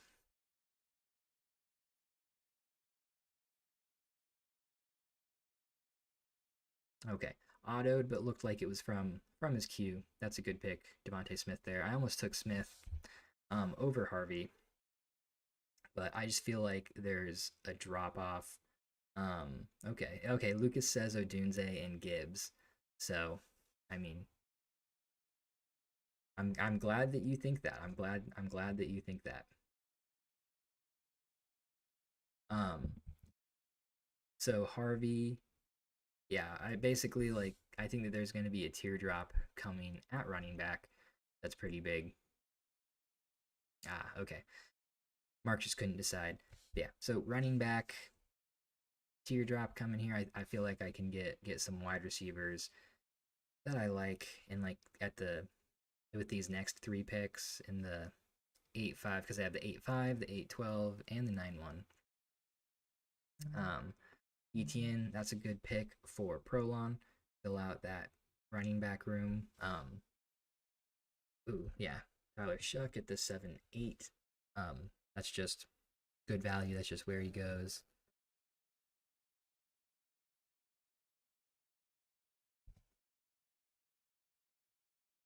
Let's see. If you need running backs bad, would you take the 102 plus Warren for Bucky plus Loveland? Or trade the 102 and Warren? So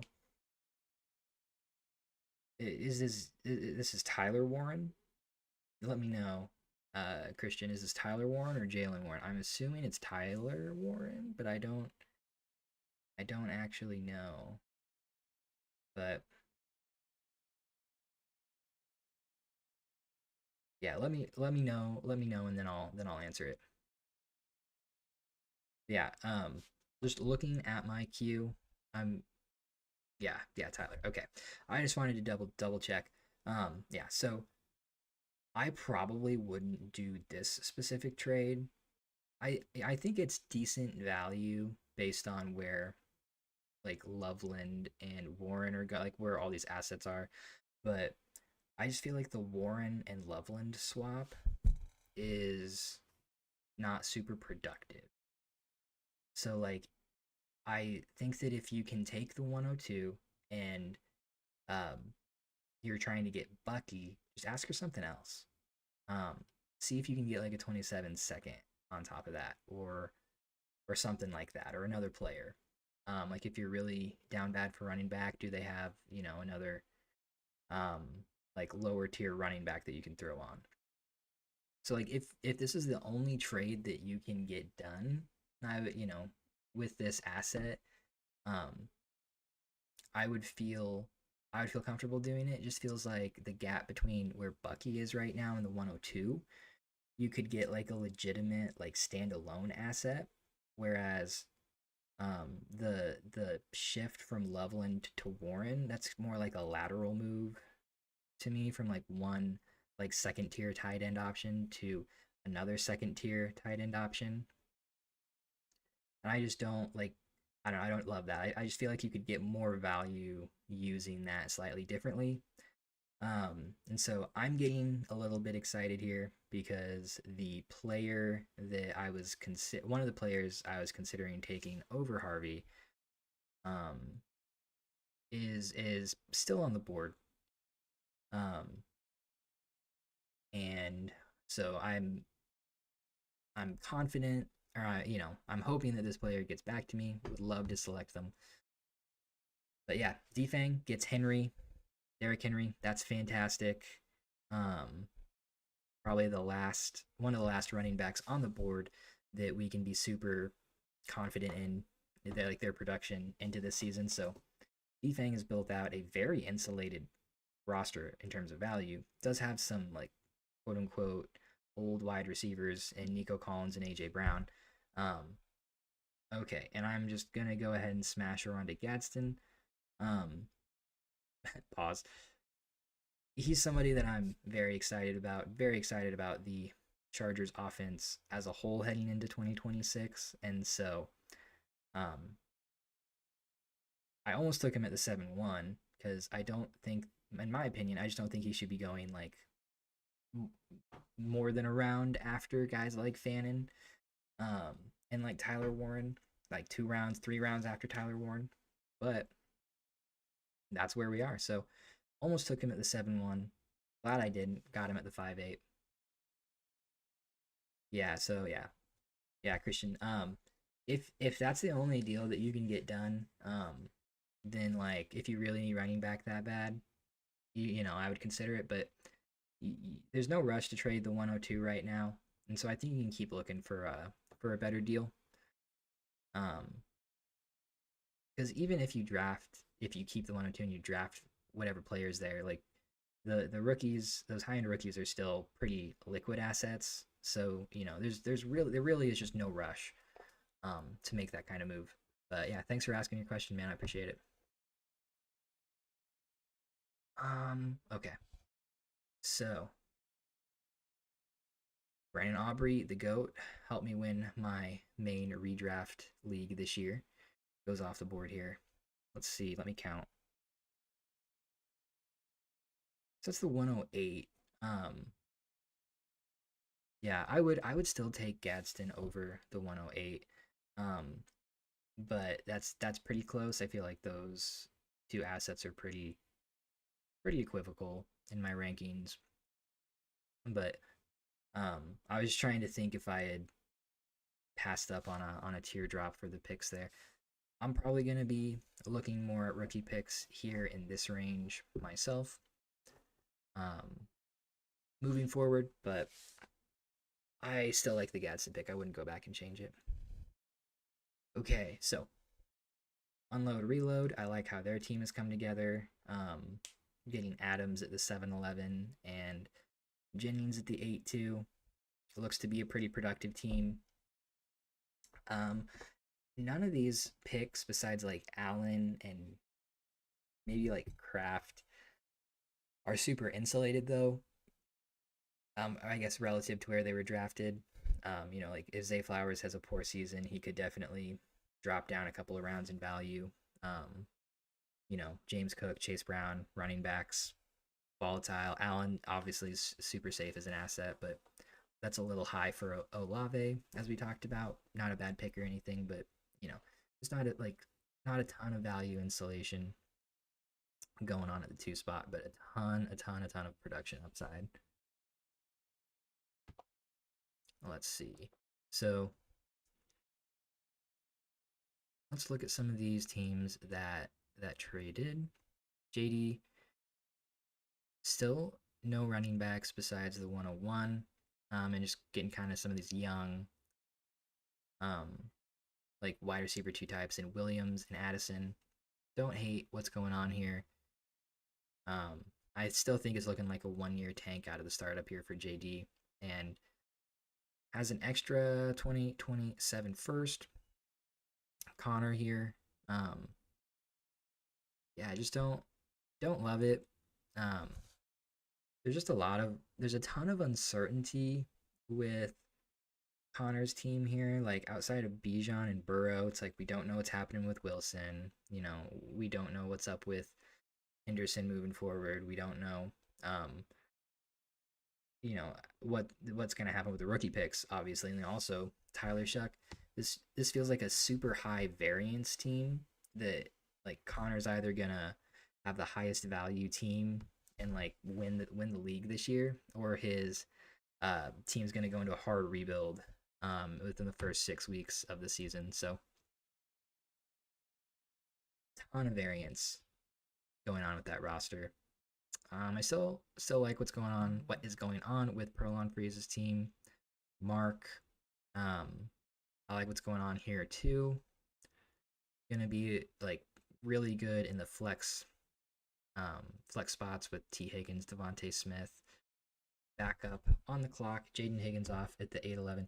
You guys are gonna have to tell me, is anyone like looking at my rankings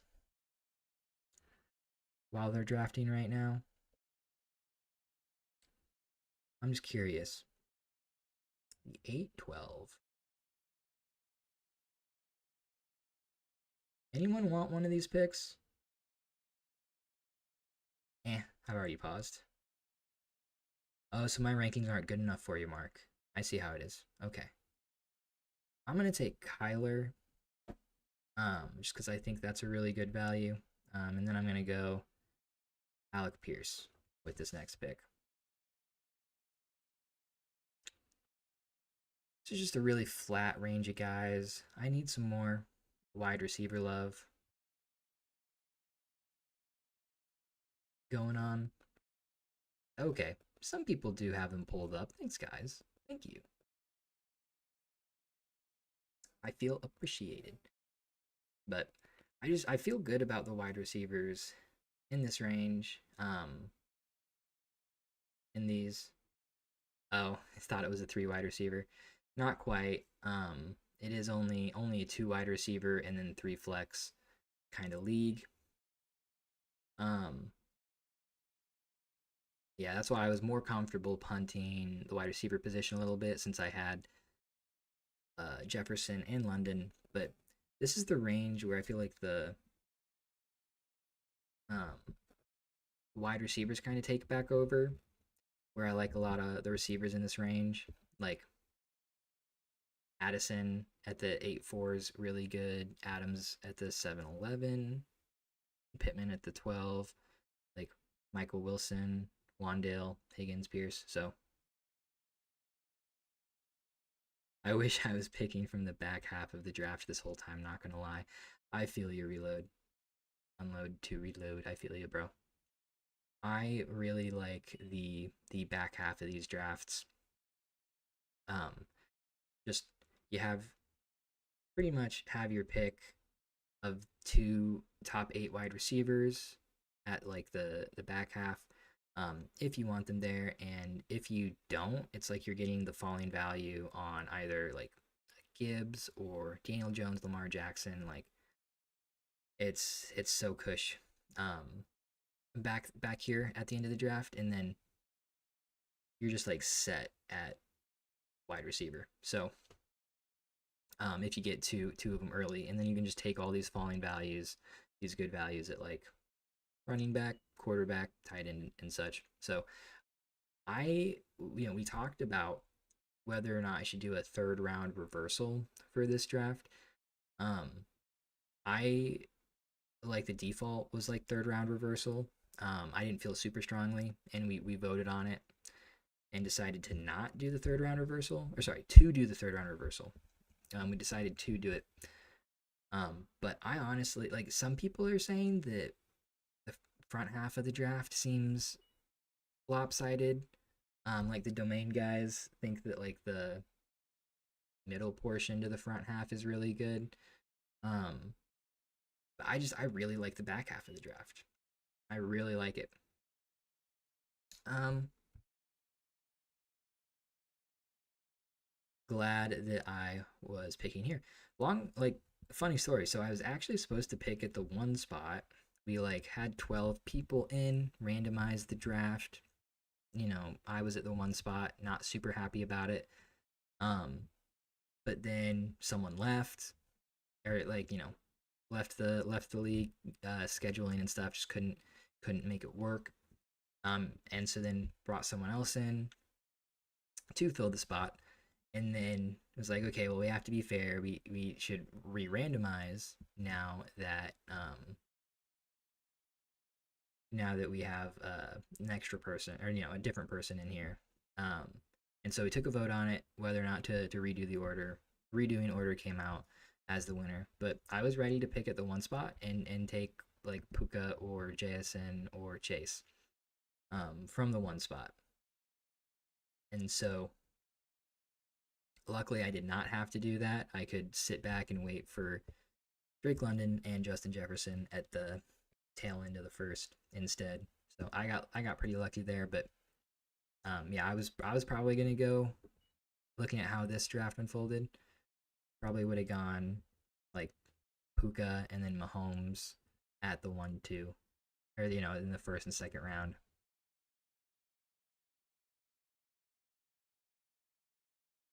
But yeah, the when you're on the early part of the draft, every time you pick a wide receiver, it just feels like a force. Like you just don't feel great about taking that pick. If anybody doesn't want to make a pick here, I would be interested in potentially trading up here into this range. So let me know. I'll put it in the chat too, just in case not everyone is super tuned into the live stream. Okay.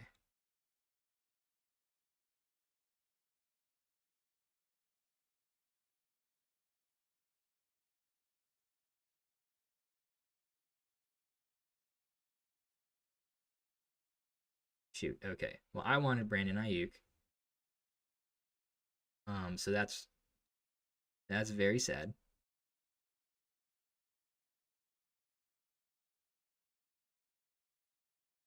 There's like a little symbol here. Can someone explain to me what that means?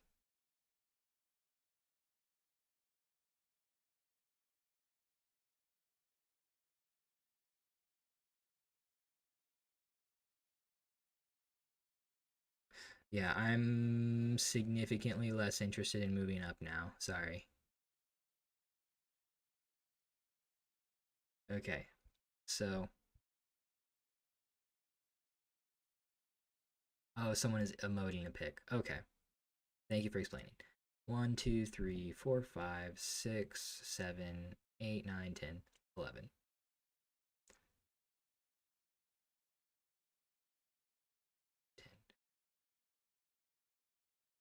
I can't count. Yeah. So this would be the 111.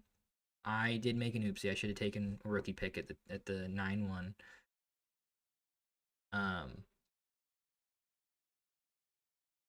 But you live, you learn.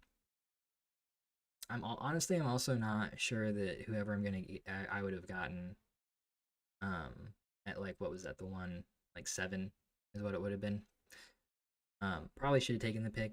I think that's probably would have been the better value, but not super um loving that I took Alec Pierce over the rookie pick. Okay. I don't have my 10th round pick here, unfortunately. But I'm sitting with 3 wide receivers, 3 running backs, 3 quarterbacks, and tight end in Rhamondre Gadsden. So we are pretty balanced. We're going to stack some wide receiver value here in the next few rounds. Either that or looking to get some rookie picks for myself. Reload said that he was thinking about going Neighbors at the 1-2, but didn't want to get laughed at.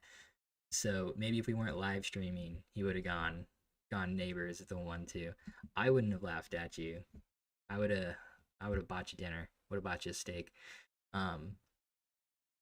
For being so bold. But you're a sheep. You took Josh Allen. And I'm super disappointed in you. So, Jamie is asking about Travis Hunter. He went at the 6'9". Yeah, if Hunter had gotten back to me, I definitely would have picked him. The thing is, with these, I love the Trey Benson pick here. With these guys in like the 6th round, the 7th round, like just looking down the line, none of these guys are guys that are gonna like change the landscape of your entire roster. They're not gonna like. There's guys here that could be really productive and like quote unquote like win you a league or something, but there's not like there's not really a bunch of guys that are gonna become first or second round dynasty startup picks. I mean, let's see. Brees Hall. I mean, even going back to the start of the 5th, who has realistically has the potential to get up there? It's probably Brees Hall, Luther Burden, maybe Fannin or Kraft, but like if they just continue, if they elevate to like McBride Bowers range, but I just don't even think so. I think at that point, like they would be sliding into the 3rd round. These tight ends would be sliding into the 3rd round if there was too many elite tight ends. Like they get less valuable the more of them there are.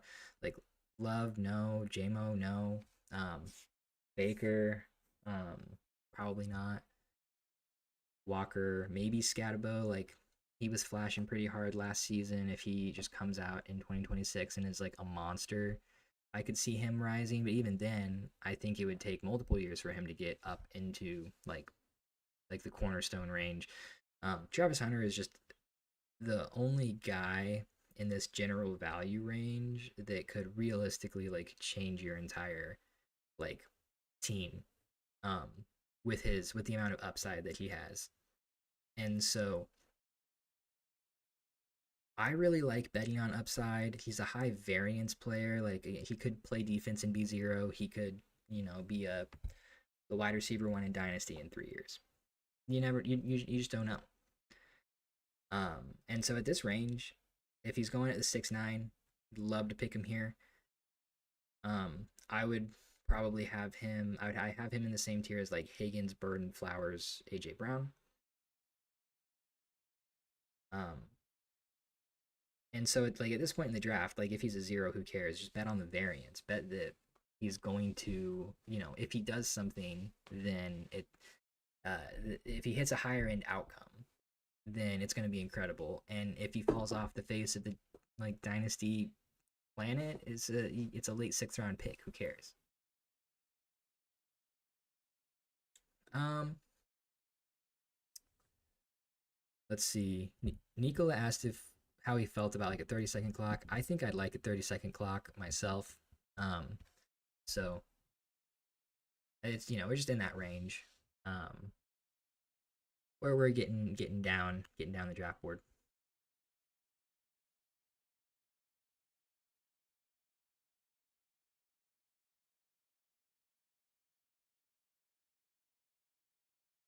Yeah, so Connor, if you can hit it over to 30 seconds whenever you get a chance, I appreciate it. And you are on the clock, sir. Man, I really don't know what I'm gonna do with this pick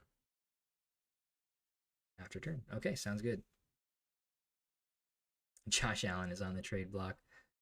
I believe it. Okay. 1, 2, 3, 4, 5, 6, 7, 8, 9, 10, 11, 12.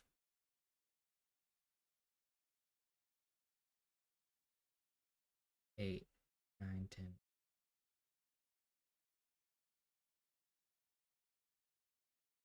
Ah, picker. Yeah. I will take the what I think is the 2-2, and I will keep it schmoving. We'll only do a couple more rounds, and then really stop to look at how the draft has panned out. Okay, let's see. Let's see any picks that I particularly like.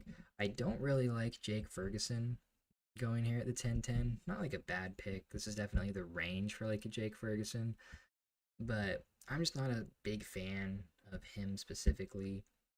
Like he just has been super underwhelming the last like basically every single season that he's been in the NFL when him and CeeDee Lamb are on the field at the same time. And so as long as even when Pickens wasn't in Dallas, like Ferguson wasn't really much more than like a check down merchant. Um like just super short routes in 2024. So he like the box score looks impressive this season, but it was just super situational, and like that upside is still there. Like it absolutely exists. Still, like CeeDee Lamb could always get hurt, and Ferguson could be the tight end one for a stretch of time. But I also feel like you can get Jake Ferguson type production like 4 rounds later. But it's like, you're not the wide receiver running back type of player that you're getting in 4 rounds is probably not that much worse than like the guy you would have gotten by not taking Jake Ferguson with that pick. I would have probably taken the 201 over Jake Ferguson pretty handedly, but you know, to each their own. I get it. You're trying to fill out your starting lineup. I respect it. Oh man, Mike Evans goes off the board there. Um, my thing is I do not think that there should be this big of a gap between Mike Evans and Devontae Adams. Like I would rather have Adams over Evans, but like it would not shock me if Evans comes out and does the exact same thing Adams did this season. So I think that's a ridiculous value for Mike Evans, and it honestly ticks me off because it went to Connor. Um, so now you have potentially like a wide receiver one that you got like wide receiver one type of production in the 11th round. I almost took Evans, but I like with the 11th round pick on my 11-1. But even though that's a really good value, I still feel like the 2-1 is too good of a value there to pass up. Like I think Adams should be going later, and Evans should probably be going earlier. Like they should just be closer on both ends. Like we shouldn't just expect that Adams is going to do exactly the same thing as last season, and if Evans is healthy, then ton of upside. I also don't really like the Tyreek Hill pick here at the 12-2. I get it. Oh, I got 2-3. Oh well. Still prefer the 2-3. over Mike Evans. I thought I counted 13.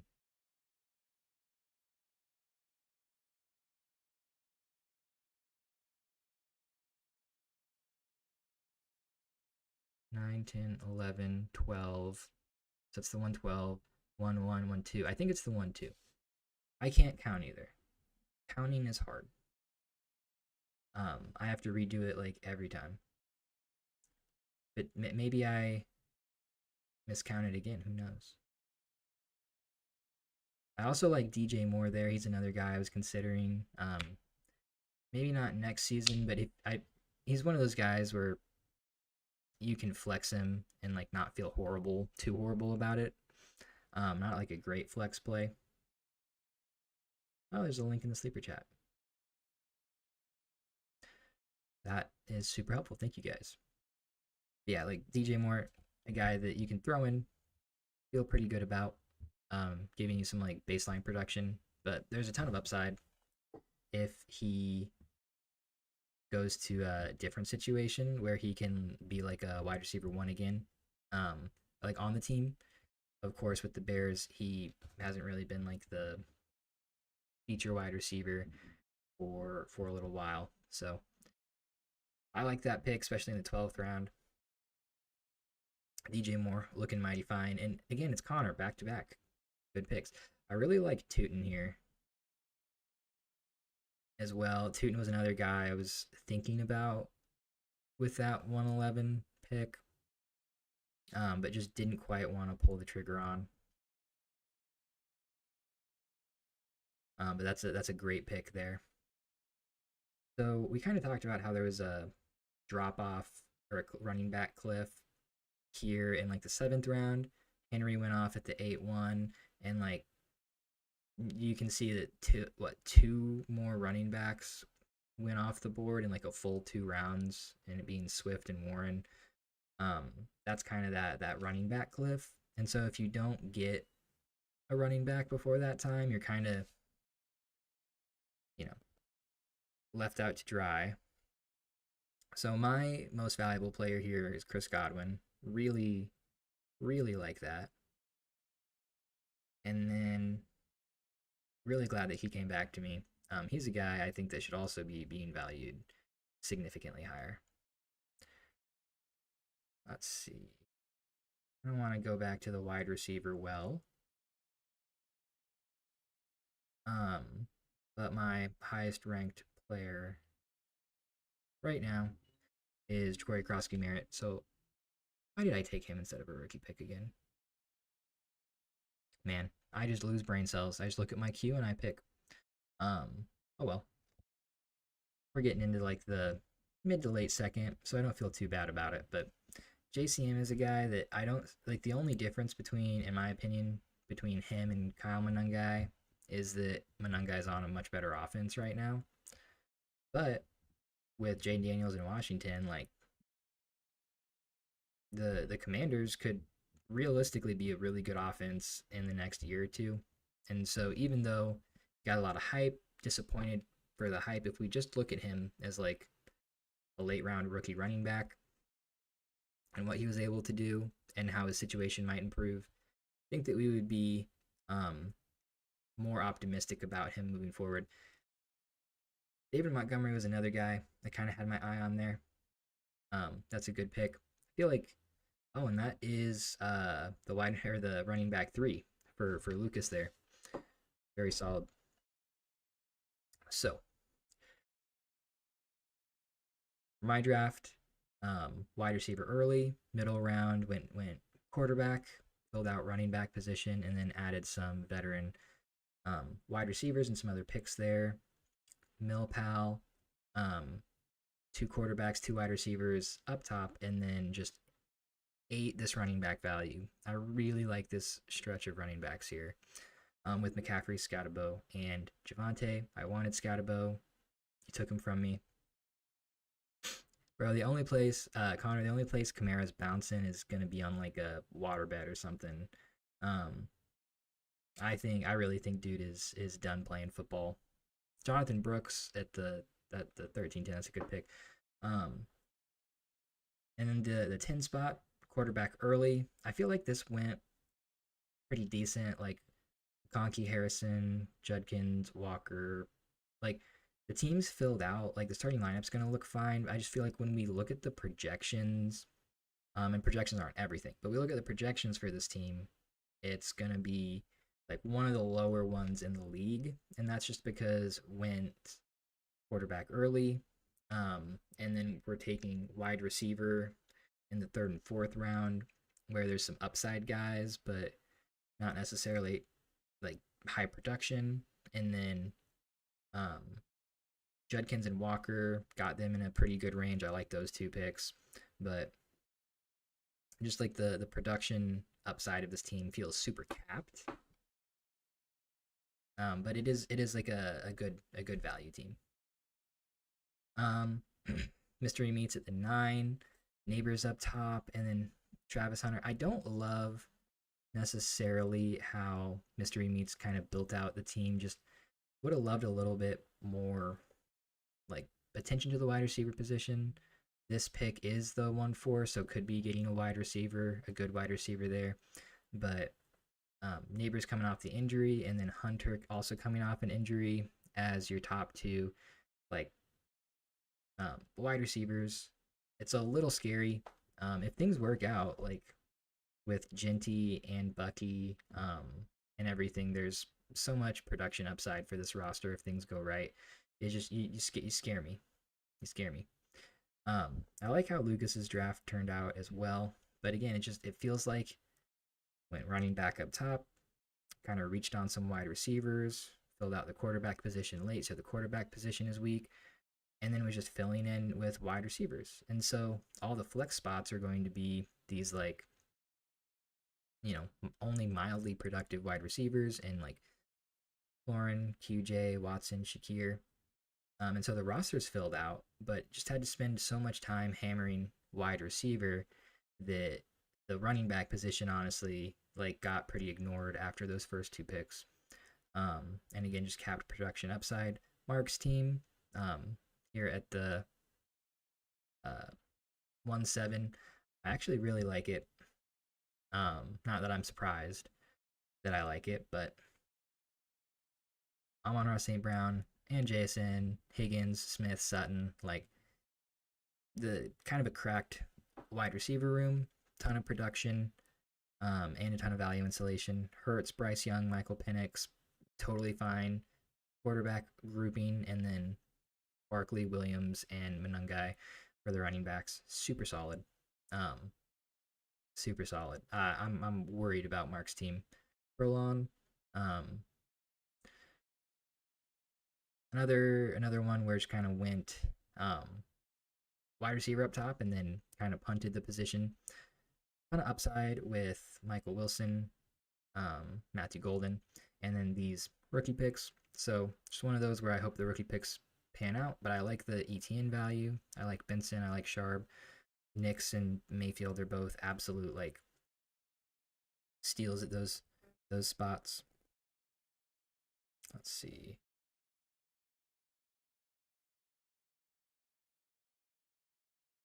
So I have Dallas Goedert as my highest ranked player.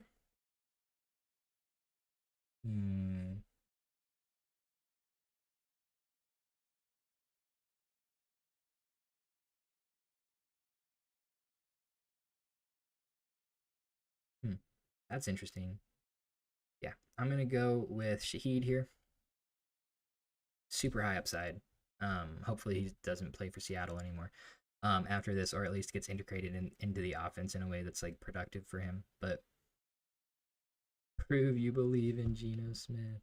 Well, you see, I'm just not gonna take Geno Smith until like the 18th round because that seems like nobody believes in him absolutely at all, and I already have 3 quarterbacks. So,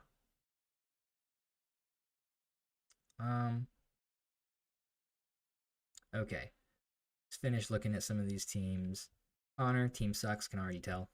Oh, but Perlon, before my pick came up, I was just saying that this team, whether like it's built out to be productive, also value insulated, but built out to look like a productive team, but then also relying on two rookies to be like mainstays, with his third round pick and the fifth round pick. And so it's not like a bad way to do things, but it just feels like uh, he's relying on these rookies being productive, um, which we are unsure of, unsure who's going to be selected with those picks. So we'll just have to see how things go. I don't like relying on like rookie picks to produce right out of the gate, or like rookies to produce right out of the gate, and that just kind of feels like what Prolon's relying on. Connor's team hate it. Honestly, his team could be really scary with like all these rookies, and then if some of these rookies hit, the running back room could be crazy, crazy productive with Henderson and Bijan, and then getting Mike Evans and DJ Moore here in the late rounds totally cracked. JD kind of going with this punt still, just taking value picks. Love it. Like Daniel Jones at the 9-9, great pick. Tootin, good pick. Worthy, good pick. Malik Willis, good pick. So looking like maybe like a 1-year punt that if things break right could actually go pretty well. Let's see. Okay, Nico or Nikolai. Am I on the clock? Nope. Let's see. Kind of punted the running back position after Jonathan Taylor. So like, here's the thing. If it looks like you drafted for production out of the first like 4 rounds, but then you switched over to like just going value picks. And so if let's see, we are at the 15th round. Let's do like one more round. Let me pick 2 more and then we'll stop it. So okay, Nikolai, yeah. So basically it's like went production out of the gate with Chase, McBride, and Taylor, and then you followed up with like Burden, Waddle, rookie picks, Parker Washington, and so. Oh, Mark, I just mean like one more round on the stream, and then we can put it to like a slow draft and just finish it out a little bit more slowly at our leisure. Caleb Johnson, good pick. So for like Nikolai, it's like if he just needs some more. He has a lot of shots and needs shots to hit for this team. So I don't love taking Taylor at the 310 if you weren't gonna like build a little bit more production into your roster, but Taylor does what he does last year, McBride does what he does last year. You won't need a ton of production from some of these high upside plays to hit in order to be super competitive. Okay, Josh Allen up top. I do kind of like unload reloads team. Just kind of felt like wide receiver reaches were happening pretty across the board, but has built out a pretty good looking roster to me, to be completely honest. Hunted that QB2 position, but has picked up Fields and Milrow. Some upside plays at the quarterback position. And then Defang stuck the landing, honestly, with punting the running back position, getting Henry at the 8-1, fantastic, and Jalen Warren at the 10-1. Don't really know why the Dynasty community is fading Jalen Warren like so incredibly hard right now. It's just like I don't know. Kenneth Gainwell was annoying. He didn't have a great end of the season, was injured, but we're expecting him to be the lead back in for the Steelers offense going in 2026. Like he's one of the last like starting running backs, like for sure starting running backs that came off the board. I mean, yeah, like he really is. Maybe Chuba, but not 100% certain there either. But yeah, I think those were great values. Getting some good values on rookie picks. And Stafford in the 9th round built out a pretty scary team. It's also super value insulated, so really like that. Okay. Oh man, and we have Tank Dell going off at the 6'11. You gotta be kidding me.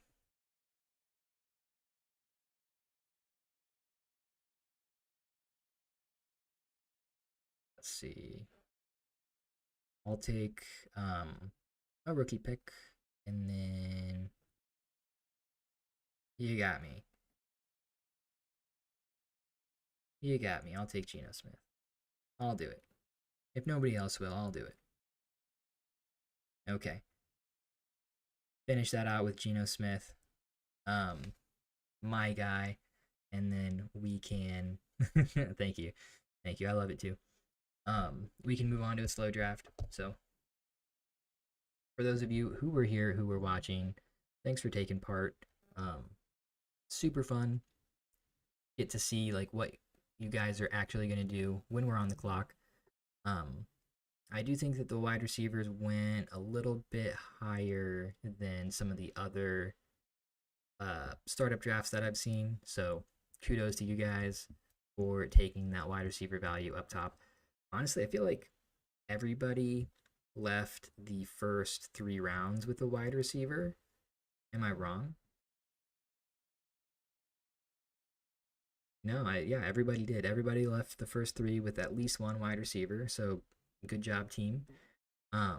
Even if we had to reach a little bit, I totally respect it. Think it's a good call. To get one of these wide receivers early. So, you guys listened to the strategy video, and I think took some notes. So, really appreciate you guys taking part of the stream.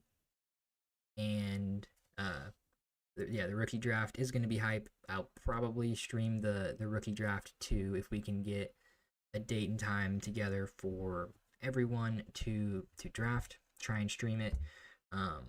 But that'll be super fun. Thank you guys for taking part. Thank you guys for watching. Gonna be a good year for this league. All right. Have a good night, guys.